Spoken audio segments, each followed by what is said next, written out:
आज हम भारतीय संसद की गहराई में उतर रहे हैं। और जब हम संसद कहते हैं तो हमारा मतलब सिर्फ नई दिल्ली की उस शानदार इमारत से नहीं है। हम बात कर रहे हैं उस मशीनरी की जो हमारे देश के लिए कानून बनाती है। हमारे पास जो स्रोत हैं वो इसके ढांचे को काफ़ी अच्छे से समझाते हैं। पर हमारा मिशन सिर्फ ये समझना नहीं कि इसमें क्या क्या है, बल्कि ये कि ये सिस्टम असल में काम कैसे करता है। बिल्कुल, मशीनरी शब्द यहाँ एकदम सटीक है। और किसी भी मशीन को समझने के लिए पहले उसका डिज़ाइन देखना होता है। हमारे स्रोत सबसे पहले एक बुनियादी सवाल पर रोशनी डालते हैं कि आपको कानून बनाने के लिए कितने चेम्बर्स या घर चाहिए, एक या दो। हाँ, और यहीं से कहानी शुरू होती है एक सदनीय और द्विसदनीय व्यवस्था की। बिल्कुल। और ये सिर्फ कोई तकनीकी बात नहीं है, ये गवर्नेंस के बारे में एक बहुत ही बुनियादी चॉइस है। एक सदनीय यानी यूनिकैमरल, मतलब एक सदन, सारी ताकत, सारी बहस, सारे फैसले एक ही जगह। स्रोत हमें चीन, न्यूजीलैंड जैसे देशों का उदाहरण देते हैं। इसका फायदा क्या है? रफ्तार। कोई रुकावट नहीं, कोई दूसरा सदन नहीं जो चीजों को धीमा करे। लेकिन इसी रफ्तार में एक खतरा भी छिपा है ना? जब आप तेजी से चलते हैं तो मतलब ठोकर लगने का डर रहता है। एक ही सदन होने का मतलब है कि अगर बहुमत वाली सरकार कोई कानून जल्दबाजी में पास करना चाहे तो उसे रोकने वाला कोई नहीं है। अच्छा, जिसे टिरानी ऑफ द मेजॉरिटी कहते हैं, बहुमत की तानाशाही। बिल्कुल। और यहीं पर दूसरे मॉडल यानी द्विसदनीय या बाइकैमरल व्यवस्था का महत्व समझ में आता है। तो द्विसदनीय व्यवस्था एक तरह का सेफ्टी वॉल्व है, मतलब एक दूसरा सदन जो ब्रेक का काम करे। आप इसे ऐसे देख सकते हैं, एक एक्सेलरेटर और एक ब्रेक। अमेरिका, ब्रिटेन और भारत जैसे बड़े और आप कह सकते हैं विविधता वाले देशों ने यही मॉडल अपनाया है। यहाँ एक सदन कानून को तेजी से आगे बढ़ाता है तो दूसरा उसे रोकता है, उसकी समीक्षा करता है और उस पर दोबारा सोचने पर मजबूर करता है। तो सिस्टम धीमा हो सकता है? हाँ, धीमा हो सकता है। कभी कभी तो इसमें गतिरोध या ग्रिडलॉक भी हो जाता है। पर इसका मकसद ये सुनिश्चित करना है कि कानून अच्छी तरह सोच समझकर बनाया जाए। मतलब स्पीड पर सेफ्टी को तरजीह देना। एग्जैक्टली। और सबसे दिलचस्प बात तो ये है कि भारत में ये फैसला 2 स्तरों पर लिया गया है। राष्ट्रीय स्तर पर हमारे पास 2 सदन है, लेकिन स्रोत बताते हैं कि राज्यों को ये चुनने की आजादी है। हाँ, ये बहुत दिलचस्प है। केरल और पंजाब जैसे राज्यों में एक ही सदन है, जबकि उत्तर प्रदेश और महाराष्ट्र जैसे बड़े राज्यों में 2 हैं। ये भारत के संघीय ढांचे की खूबसूरती है। ये दिखाता है कि हमारे संविधान निर्माताओं ने एक साइज सब पर फिट नहीं होता वाले सिद्धांत को समझा था। बिल्कुल। चलिए, इस मशीनरी को और करीब से देखने के लिए एक काम करते हैं। क्यों ना हम एक काल्पनिक बिल या विधेयक की यात्रा को फॉलो करें। ये एक शानदार तरीका है इसे समझने का। तो मान लेते हैं कि एक नया कानून बनाने का प्रस्ताव है। उसका जन्म कहाँ होगा? वो किन गलियारों से गुजरेगा? ठीक है, तो एक बिल की यात्रा आमतौर पर संसद के निचले सदन यानी लोकसभा से शुरू होती है। इसे हाउस ऑफ द पीपल्स या लोगों का सदन भी कहा जाता है। लोगों का सदन, नाम से ही लगता है कि इसका सीधा ताल्लुक जनता से है। बिल्कुल। स्रोत बताते हैं कि इसमें 552 तक सदस्य हो सकते हैं, जिन्हें पूरे देश से सीधे लोग वोट देके चुनते हैं। हर 5 साल में? हाँ, हर 5 साल में। लेकिन जब हम इन नंबरों को देखते हैं, 500 से ज्यादा सांसद और 1 अरब से ज्यादा लोग, तो एक सवाल मन में आता है, एक सांसद लाखों लोगों का प्रतिनिधित्व कैसे करता है? ये भारतीय लोकतंत्र का सबसे बड़ा सवाल है और इसी सीधे चुनाव की वजह से लोकसभा को जबरदस्त शक्तियां मिली हैं। ये वो जगह है जहां जनता का गुस्सा, उनकी उम्मीदें और उनकी आवाज सबसे ज्यादा गूंजती है। तो ये एक तरह से लोकप्रिय जुनून का केंद्र है। हाँ, और तात्कालिक चिंताओं का भी। और इसीलिए संविधान ने इसे सरकार की लगाम थमा दी है। प्रधानमंत्री और उनकी मंत्री परिषद, मतलब पूरी कैबिनेट, सामूहिक रूप से लोकसभा के प्रति जवाबदेह है। इसका सीधा सा मतलब है कि सरकार की गर्दन लोकसभा के हाथ में होती है। बिल्कुल। अगर वहां बहुमत गया तो सरकार गई। और पैसों के मामले में तो इसकी ताकत और भी ज्यादा है। हमारे स्रोत धन विधेयक या मनी बिल का जिक्र करते हैं। हाँ, ये क्या है और इसमें लोकसभा इतनी शक्तिशाली क्यों है? देखिए, धन विधेयक का संबंध सीधे सीधे जनता के पैसे से है। टैक्स लगाना, सरकारी खर्च, भारत की संचित निधि से पैसा निकालना, ये सब। अच्छा। और सिद्धांत यह है कि जनता के पैसे पर फैसला लेने का हक सिर्फ उन्हीं प्रतिनिधियों को होना चाहिए जिन्हें जनता ने सीधे चुना है। इसीलिए धन विधेयक सिर्फ लोकसभा में ही पेश किया जा सकता है। बिल्कुल सही। यहाँ एक बात मुझे थोड़ी खटक रही है। स्रोत कहते हैं कि कोई बिल मनी बिल है या नहीं, इसका अंतिम फैसला लोकसभा के स्पीकर करते हैं। हाँ, ये सच है। मतलब एक व्यक्ति ये तय करता है कि बिल दूसरे सदन में जाएगा भी या नहीं, या अगर जाएगा तो कितनी शक्तियों के साथ। ये तो एक व्यक्ति के हाथ में बहुत बड़ी ताकत है। बिल्कुल, और ये कई बार राजनीतिक बहस का मुद्दा भी बनता है। स्पीकर का पद निष्पक्ष माना जाता है, लेकिन उन पर राजनीतिक दबाव हो सकता है। आरोप लगते रहे हैं कि सरकारें कभी-कभी सामान्य विधेयकों को भी धन विधेयक का ठप्पा लगाकर राज्यसभा की शक्तियों को दरकिनार करने की कोशिश करती हैं। अच्छा, तो ये इस सिस्टम का एक तनाव बिंदु है। हाँ, क्योंकि एक बार स्पीकर ने किसी बिल को मनी बिल कह दिया तो राज्यसभा की भूमिका बहुत सीमित हो जाती है। तो हमारा काल्पनिक बिल अगर वो मनी बिल नहीं है तो लोकसभा में पास होने के बाद अब कहाँ जाएगा? अब वो अपनी यात्रा के अगले पड़ाव पर पहुंचेगा, राज्यसभा, यानी राज्यों की परिषद या काउंसिल ऑफ स्टेट्स। और ये लोकसभा से बहुत अलग दुनिया है। कैसे? अगर लोकसभा चुनावी राजनीति की गर्मी और जुनून का केंद्र है, तो राज्यसभा को एक कूलिंग सॉसर यानी ठंडा करने वाली तश्तरी की तरह डिजाइन किया गया है। कूलिंग सॉसर, ये तो बड़ा दिलचस्प जुमला है। इसका क्या मतलब है? इसका मतलब है एक ऐसी जगह जहां लोकसभा से जल्दबाजी में पास हुए विधेयकों को थोड़ा ठंडा किया जा सके, उन पर शांति से और गहराई से विचार हो। इसकी बनावट ही इसे ये भूमिका देती है। अच्छा, यहाँ सदस्य सीधे जनता द्वारा नहीं, बल्कि राज्यों की विधानसभाओं के विधायकों द्वारा चुने जाते हैं। तो ये एक अप्रत्यक्ष चुनाव है। हाँ, बिल्कुल। और इसका चुनाव का तरीका भी काफी अलग है। एकल संक्रमणीय मत प्रणाली, सिंगल ट्रांसफरेबल वोट।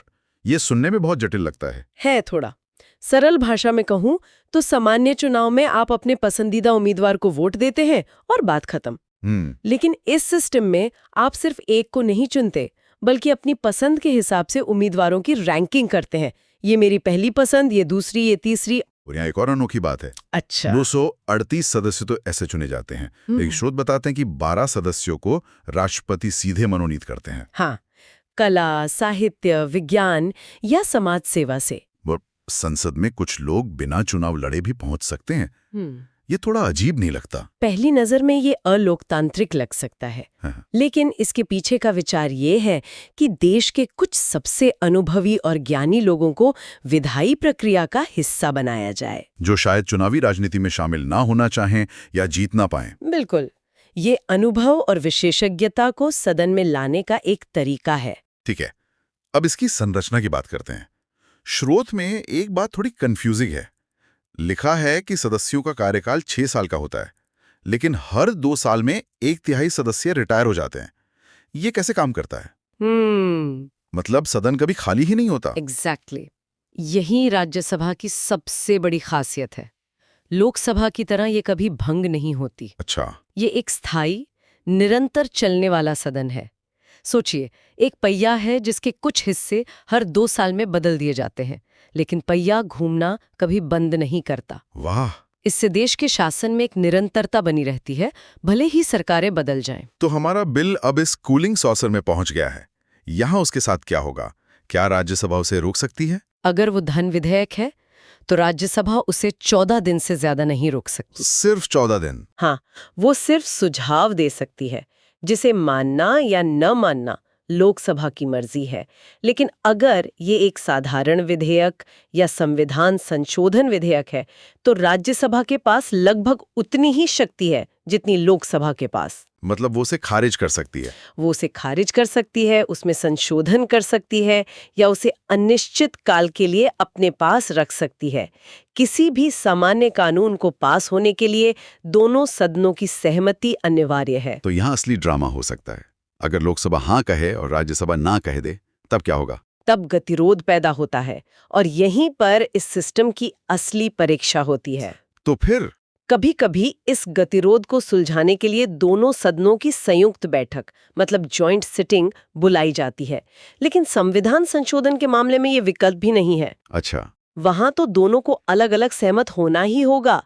ये दिखाता है कि राज्यसभा सिर्फ एक रबर स्टैंप नहीं है, एक शक्तिशाली संस्था है। हाँ, एक शक्तिशाली समीक्षा करने वाली संस्था है। तो मान लेते हैं कि हमारा बिल बहुत भाग्यशाली है, वो लोकसभा से भी पास हो गया और राज्यसभा की कठिन परीक्षा से भी गुजर गया है। अब तो वो कानून बन ही गया होगा, है ना? अभी नहीं। अभी भी नहीं। नहीं, यात्रा का एक आखिरी और सबसे महत्वपूर्ण पड़ाव बाकी है। अब ये बिल जाएगा भारत के राष्ट्रपति के पास। अच्छा। हमारे स्रोत इस बात पर जोर देते हैं कि राष्ट्रपति संसद का एक अभिन्न अंग है, भले ही वे किसी भी सदन के सदस्य नहीं होते। उनके हस्ताक्षर के बिना दोनों सदनों से पास किया गया विधेयक भी सिर्फ एक कागज का टुकड़ा है, कानून नहीं। तो राष्ट्रपति एक तरह से फाइनल गेट कीपर हैं। क्या वे किसी बिल को ना कह सकते हैं? हाँ, वे कह सकते हैं। साधारण विधेयकों के मामले में वे अपनी सहमति दे सकते हैं, अपनी सहमति रोक सकते हैं या बिल को वापस भेज सकते हैं। हाँ, बिल को पुनर्विचार के लिए संसद को वापस भेज सकते हैं।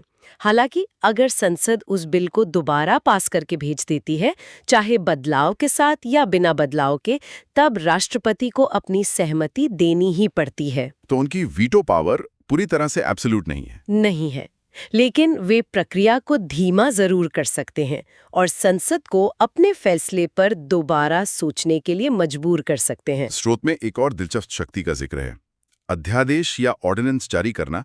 ये क्या चीज है? ये तो बिना संसद के ही कानून बनाने जैसा लगता है।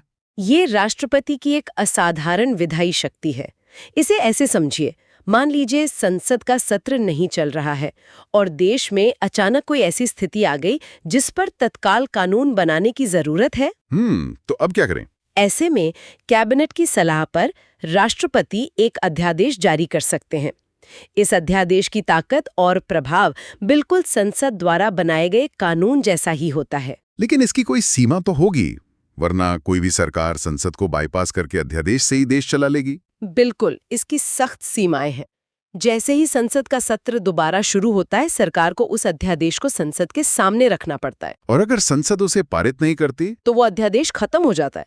ये एक अस्थायी उपाय है, स्थायी समाधान नहीं। समझ गया। ये तात्कालिक जरूरत और लोकतांत्रिक प्रक्रिया के बीच एक संतुलन है। बिल्कुल। तो हमने एक बिल की पूरी यात्रा देख ली, लोकसभा के जुनून से लेकर राज्यसभा के ठंडे दिमाग से होते हुए राष्ट्रपति की अंतिम मोहर तक।